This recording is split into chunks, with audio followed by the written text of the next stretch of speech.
Hello students, this is advocate Neeraj Gupta. इस video में हम पढ़ना शुरू करेंगे about jurisprudence.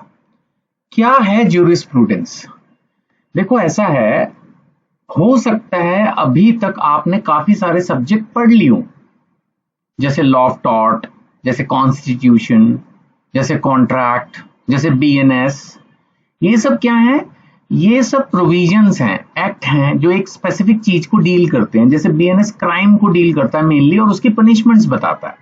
Contract act contracts के बारे में बताता है। कॉन्स्टिट्यूशन ऑफ इंडिया तो बेसिक डॉक्यूमेंट है किसी भी कंट्री का, बेसिक बुक है, बेसिक लिटरेचर है जो कि डिफाइन करता है कंट्री किस तरह से गवर्न होगी, क्या बेसिक सिस्टम्स होंगे, बेसिक स्ट्रक्चर क्या होगा गवर्नमेंट का, मैनेजमेंट का, गवर्नेंस का। तो वो तो अलग ही चीज हो गई।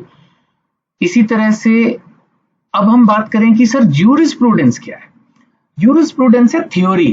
थ्योरी मतलब होती है कि कानून है क्या। अब सपोज मैं आपसे पूछूं कि बेटा आप बताओ, सपोज आपने ये 4 सब्जेक्ट पढ़ लिए, 2 सब्जेक्ट पढ़ लिए, ये आज तक जो कुछ भी पढ़ा लिखा और समझा उसके हिसाब से कानून क्या है। हो सकता है आप बोलो सर कानून का मतलब है जो पार्लियामेंट में पास होता है, जो मेंबर ऑफ पार्लियामेंट इंडिया में पास करते हैं, या स्टेट लेवल पे जो एमएलए पास करते हैं, वो है कानून। अच्छा, क्या कानून हमारे राइट्स की बात करता है? हाँ, कानून हमारे राइट्स की बात करता है। कई बार सुप्रीम कोर्ट के जजेस भी कुछ डिसाइड कर देते हैं, तो क्या वो कानून नहीं होता? उनका कोई फैसला, कोई रूलिंग, वो भी तो इंडिया में एप्लीकेबल हो जाती है सुप्रीम कोर्ट की कई भी बात। हाँ सर, कानून तो वो भी है। कानून क्या सिर्फ कंट्रोल करने के लिए है, सोशल वेलफेयर के लिए नहीं है? आप बोलोगे हाँ सर, सोशल वेलफेयर भी होता है कानून। तो क्या कानून सिर्फ जो मन में आता है लेजिस्लेटर्स के वही होता है, जो सरकार चाहे वही कानून है?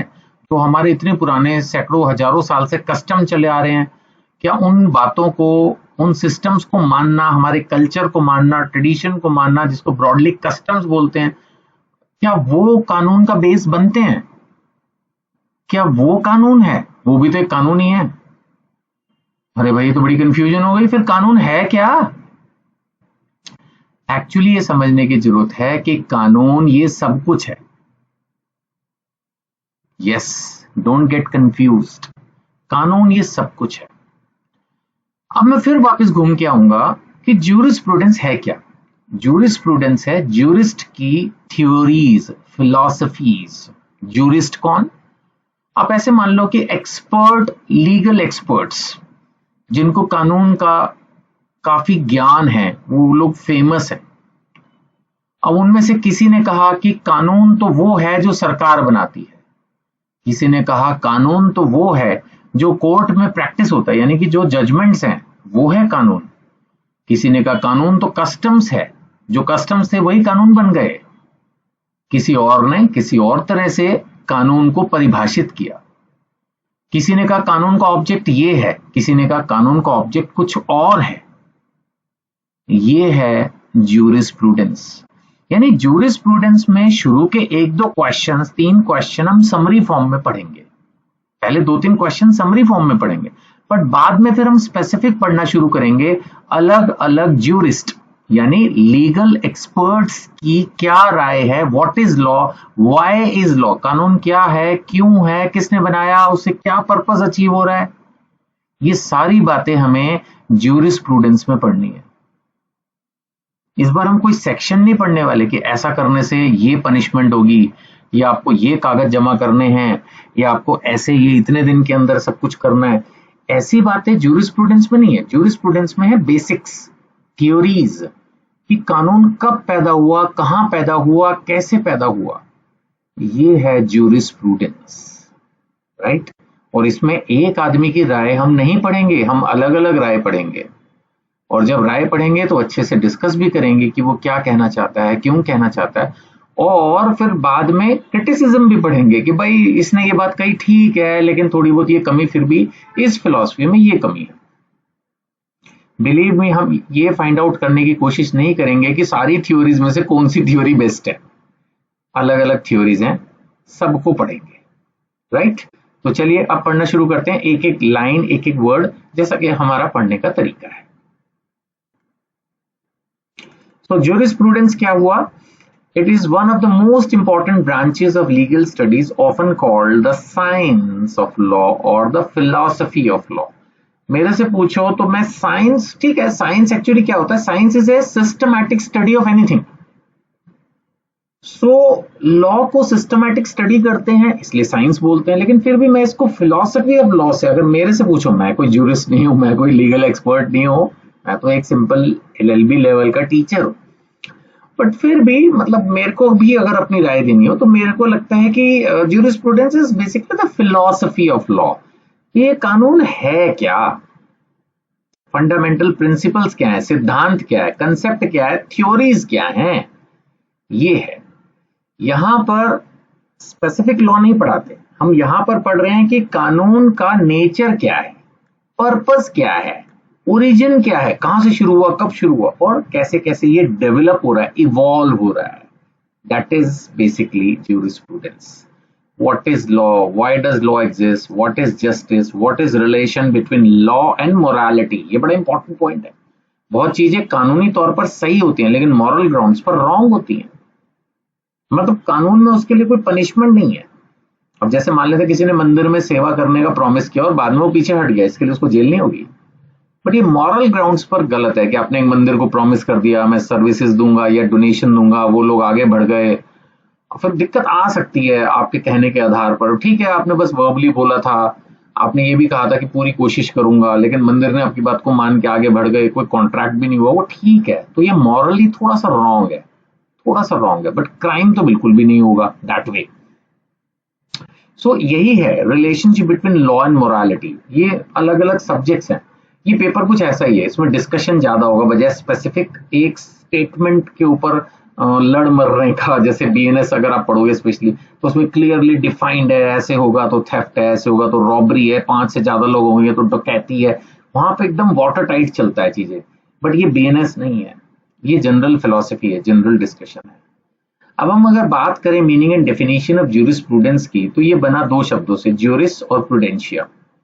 राइट, ज्यूरिस का मतलब हो गया लॉ, है ना, तभी तो ज्यूरिस्ट माने लीगल एक्सपर्ट, और प्रूडेंशिया माने नॉलेज, स्किल, विजडम, ज्ञान, कौशल, बुद्धिमत्ता. That is juris and prudentia. तो ये हो गया बेसिकली द नॉलेज और द साइंस ऑफ लॉ. ठीक है, तो आप समझिए, मैंने पहले बता दिया कि साइंस क्यों बोल रहे हैं, क्योंकि सिस्टमैटिक स्टडी है. तो basically it is the base कि कानून आया कहां से, क्यों आया, किसने बनाया, क्या पर्पस अचीव कर रहा है. That is all jurisprudence.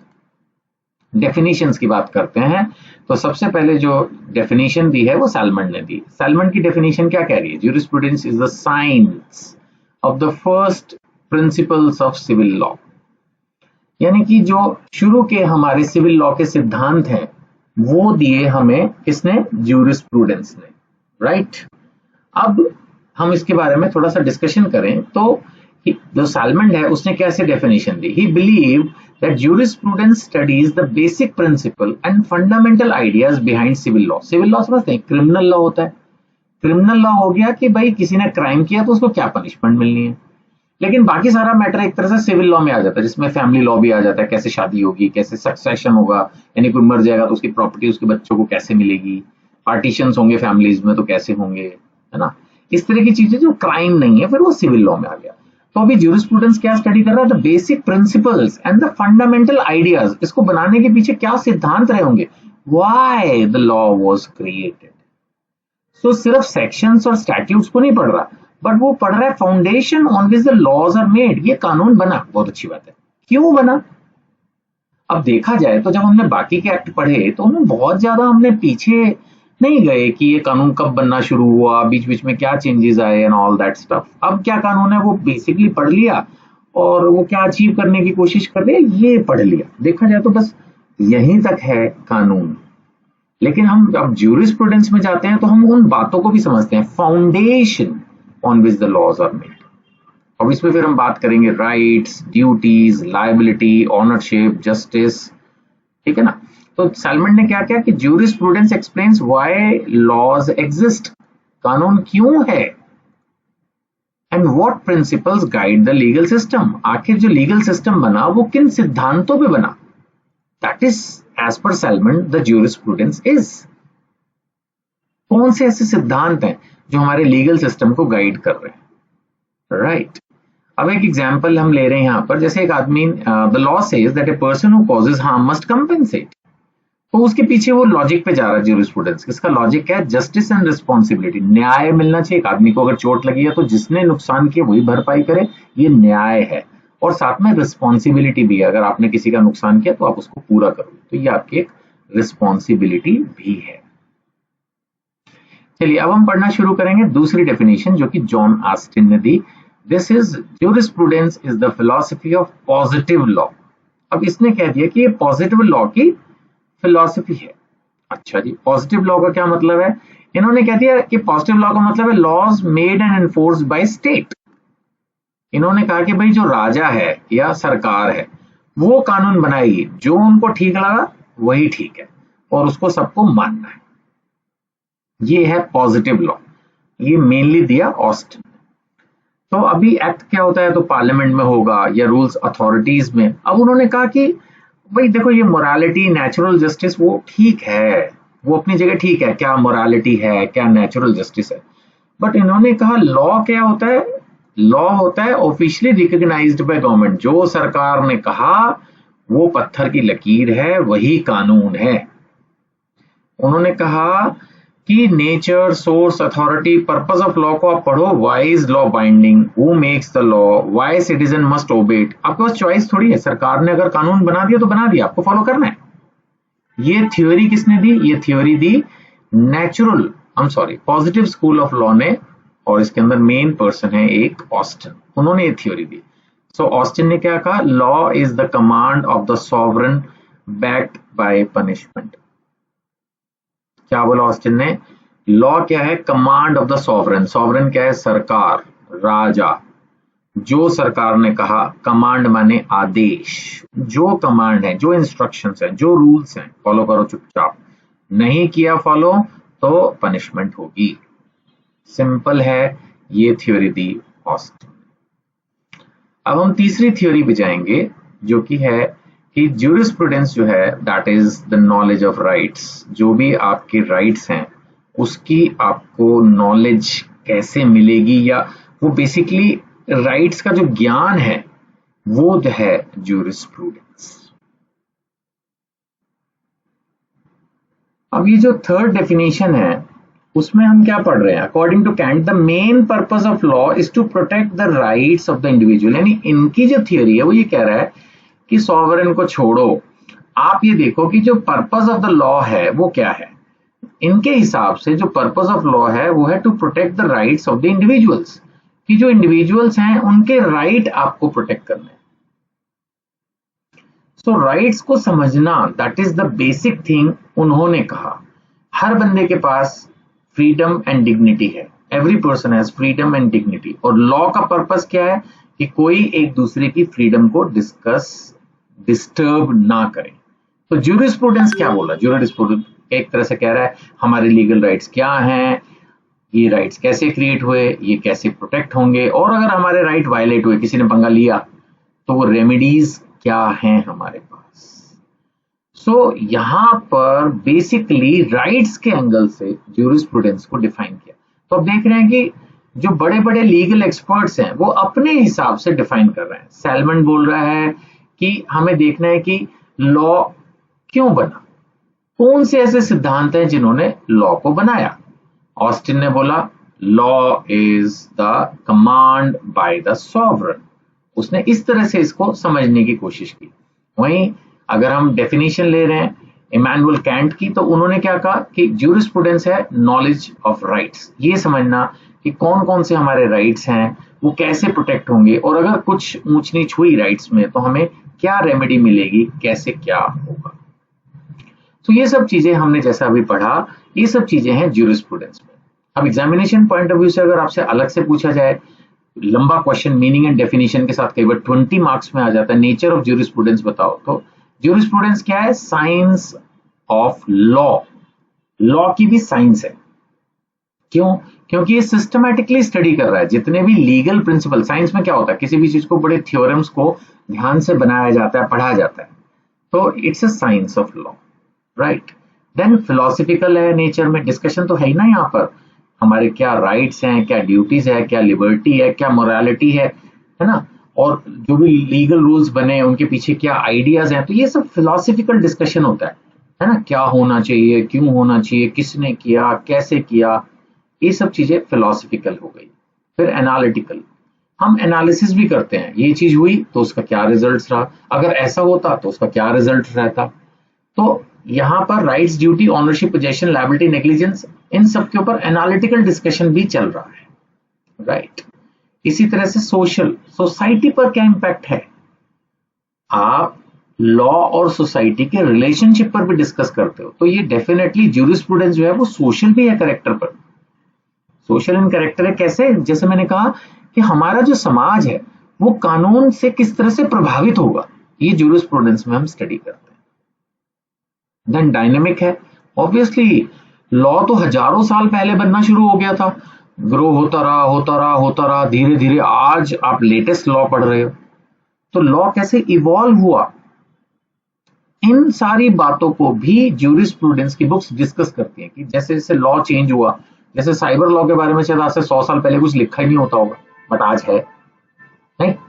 ऐसे क्राइम अगेंस्ट वुमेन, ये भी नए नए इसमें चीजें आ रही हैं, क्राइम अगेंस्ट चाइल्ड, तो बहुत तरह के जो है चीजें नई आ रही हैं। सो ज्यूरिस्प्रूडेंस जो है वो डायनेमिक भी है, ये वक्त के हिसाब से बदल रहा है। अब अगर हम बात करते हैं स्कोप ऑफ ज्यूरिस्प्रूडेंस की कि इसमें क्या क्या आता है, तो बहुत वाइड सब्जेक्ट है actually, anything relating to law can study, you can study in the jurisprudence. जो कानून से रिलेटेड किसी भी ज्यूरिस्ट की समझ लो कोई एस्से है, कोई थियरी है, वो सब इसमें आता है। तो इसमें हम लीगल एस्पेक्ट भी स्टडी करते हैं, राइट्स, ड्यूटीज, जैसे मैंने लिखा हुआ है, सब चीजों का अध्ययन, जस्टिस, नेग्लिजेंस, पोजेशन, कुछ भी। सोर्सेज ऑफ लॉ, सबसे बड़ी बात कि जो कानून बना वो कहां से आया। आमतौर पर कानून का सबसे पुराना जो सोर्स है वो कौन है, कस्टम, कि हमारे देश में कब कहां क्या कैसे होता था। जैसे आज हिंदू लॉ में एक कानून है और उसके हिसाब से आप एक ही शादी कर सकते हो, तो ये कहीं ना कहीं हमारा कस्टम था, जो फिर आजादी के बाद 1955 में एक हिंदू मैरिज एक्ट के अंदर पास कर दिया गया, राइट। तो ये कस्टम है। तो सोर्सेज ऑफ लॉ, उसमें लेजिस्लेशन तो है ही है, कस्टम्स, जुडिशियल प्रेसिडेंट्स, इक्विटी, ये सब क्या है, लॉजिक्स है। प्रेसिडेंट्स का मतलब क्या फैसले हुए हैं कोर्ट में आज से पहले, जुडिशियल प्रेसिडेंट्स, राइट। और इक्विटी, इक्विटी क्या होता है, समता, सबको समान रखना है, सबको इक्वल राइट्स देना है, तो उस हिसाब से ये चीजें डेवलप की गई। Then study of rights and duties, ये तो है ही है, ये तो है ही है। स्टडी ऑफ जस्टिस, ये तो है ही है, ज्यूरिस्प्रूडेंस में हम न्याय तो पढ़ रहे हैं, लोगों की राइट्स एंड ड्यूटीज के बारे में पढ़ रहे हैं। लॉ एंड मोरालिटी, ये बड़ा कंफ्यूजिंग है एक्चुअली। अगर मैं सही से बताऊं तो कानून ना बहुत ज्यादा मोरालिटी के हिसाब से चलता नहीं है, कानून अपने हिसाब से चलता है, मॉरली क्या सही है क्या गलत है वो अपनी जगह ठीक है, बट कानून जो है वो कानून के हिसाब से ही चलता है। अब आज देखो, अब कुछ कंट्रीज में ज्यूरिस्प्रूडेंस को, ये तो है नहीं कि इंडियन कंटेक्स्ट ओनली में पढ़ना है हमें, थोड़ा समझने के हिसाब से ज्यूरिस्प्रूडेंस है। तो कई कंट्रीज में तो गे मैरिजेस, लिस्बियन मैरिजेस भी अलाउ हो गई हैं। इवन इंडिया में भी आज की तारीख में एडल्ट्री क्राइम नहीं रहा, तो मोरालिटी के एंगल से देखे तो अरे भैया ये तो बिल्कुल ही गलत है, लेकिन लॉ कुछ चीजों पर अब पनिश नहीं कर रहा। इसी तरह से study of state and law, state creates, enforces and administrates law, कानून को बेसिकली तो सरकार ही चला रही ना, तो अब इन दोनों का जो रिलेशनशिप है कि कानून बड़ा के स्टेट बड़ी, यानी कि सरकार बड़ी, तो वो अलग अलग सिचुएशंस में अलग अलग। फिर जुडिशियल प्रोसेस क्या है, कैसे अप्लाई होगा किसी भी स्टेशन, जजेस कैसे इंटरप्रिटेशन करेंगे, कौन सा कानून कैसे अप्लाई करेंगे, ये सब चीजें हम इसमें पढ़ते हैं। लास्ट में हम फटाफट पढ़ेंगे कि आखिर ज्यूरिस्प्रूडेंस को पढ़ने का महत्व क्या है, इंपॉर्टेंस क्या है। इंपॉर्टेंस है, अगर आप समझना चाहते हैं purpose of law, meaning of law, कि कोई भी कानून जो बना उसका आखिर पर्पस क्या है, वो क्या अचीव करने की कोशिश कर रहा है, समाज में क्या इंप्रूवमेंट लाने की कोशिश कर रहा है, so that you understand when you study jurisprudence. फिर आपको ये लीगल रीजनिंग, वही अल्टीमेटली कारण के पीछे जा रहा है कि जो कानून है वो तो ठीक है, उसके पीछे का कारण, और नेचुरली जजेस, लॉयर्स एंड लॉ मेकर्स को ये कानून समझने में और उसको इम्प्रूव करने में हेल्प करता है। जजेस, लॉयर्स, लॉ मेकर्स उनको ये हेल्प कर रहा है in understanding and improving the law. So it promotes justice and legal reforms in the society. समाज में कानून और बेहतर कैसे होगा, इसके ऊपर काम पॉसिबल है अगर हम ज्यूरिस्प्रूडेंस को ढंग से पढ़ रहे हैं, ढंग से समझ रहे हैं। So I hope I have tried my best कि आपको मैं ज्यूरिस्प्रूडेंस का सब्जेक्ट पढ़ना आप शुरू कर रहे हैं उससे पहले एक थोड़ा ब्रीफ इंट्रोडक्शन दूं। 20 मिनट लग गए मेरे को, बट आई होप कि आपको क्लैरिटी मिली होगी। फिर भी कोई डाउट आपको लगे आप मेरे को व्हाट्सएप कीजिए, I will try to answer your question. और जिस बुक से मैं पढ़ा रहा हूँ उसको बाय करने के लिए भी आप कनेक्ट कर सकते हैं। Thank you.